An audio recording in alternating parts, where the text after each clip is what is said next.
Полиция графства Кент на юго-востоке Англии арестовала 18-летнего мужчину, подозреваемого в причастности к взрыву, который произошел накануне в лондонском метро.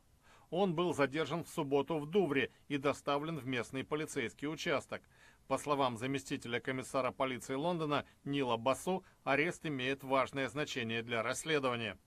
В пятницу в результате срабатывания самодельного взрывного устройства на станции Парсонс-Грин около 30 человек получили травмы, главным образом ожоги. Им оказана медицинская помощь.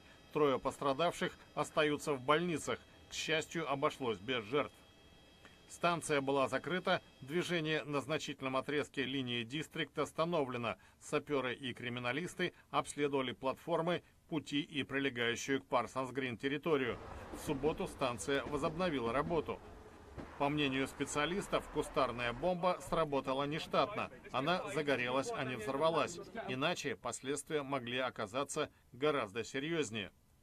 Ответственность за инцидент взяла на себя запрещенная экстремистская группировка «Исламское государство».